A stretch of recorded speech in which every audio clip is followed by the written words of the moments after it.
À 200 mètres du Plopsaland de La Panne, il y a une gare, celle d'Adinkerke. Et en face de cette gare, il y a de Verloren Gernoa, la crevette perdue.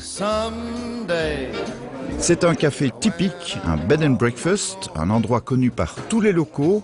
Son propriétaire dans le coin, on l'adore. Je suis le crack de la commune. Donc je suis élu comme crack, c'est celui qui est connu, qui fait quelque chose pour son village. Oui. Et tout le monde me connaît parce que je suis un peu crac-crac, un peu toqué de temps en temps. Ce qui fait le charme de l'Estaminet, c'est son mobilier plein de caractère, une sorte de livre d'or des voyageurs qui passent par là. Ce sont tous des meubles, des gens qui disaient on a un meuble, vous ne voulez pas nos meubles? Ah oui, j'ai dit oui. Un monsieur est venu avec 7 meubles. Il y a des gens de Tilt, auprès de Deinze Tilt, qui sont venus avec les autres. Donc, il y a toujours une histoire avec les meubles. Une autre histoire, c'est celle de l'hôtel Montbijou. Le grand-père de Bernard Derrix était bijoutier, avec en plus 2 ou 3 tables pour boire un coup entre 2 bagues. Montbijou a grandi, s'est élargi, a rajouté 3 étages. Bernard, lui, a toujours connu le métier d'hôtelier. Pour moi, c'était pas difficile. On était petit grand-mère, on devait déjà aider. Des trucs qu'on fait plus maintenant.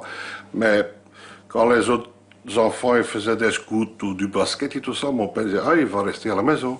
Il y a assez de boulot ici. » Et pour faire du sport, c'est faire du sport dans la salle. Donc j'ai eu ma première veste de garçon avec des épaulettes à 12 ans. C'est surtout une clientèle d'habitués qui revient d'année en année, certainement pour la convivialité de l'hôtel. Ça fait 12 ans ou 13 ans que je viens ici. C'est familial. Je dirais les patrons sont à votre disposition. Ils tentent de faire le maximum. On se sent comme chez soi, je dirais. C'est parfait, parfait. C'est un bel endroit et la cuisine y est très bonne. Vous savez ce que vous allez manger ce soir? Non, ce sera une surprise. Je crois que c'est du poisson. Oui, du poisson.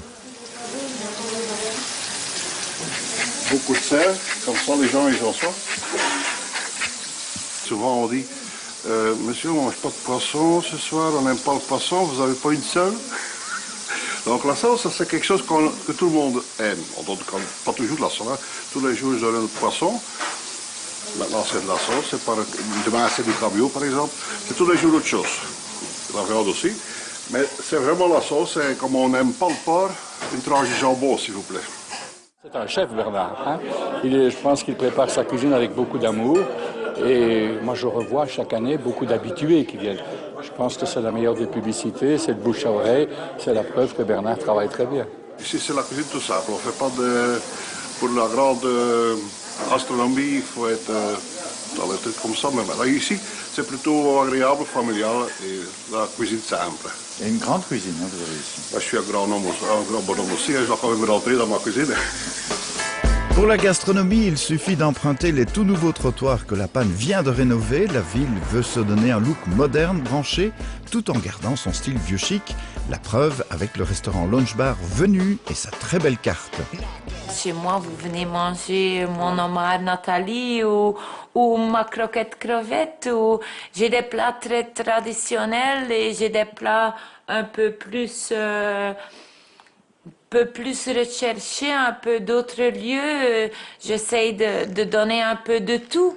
Et puis 2012, c'est une année Beaufort à la côte. La Panne aura certainement une palme pour une des plus belles réalisations vues sur le littoral. À vous d'en juger.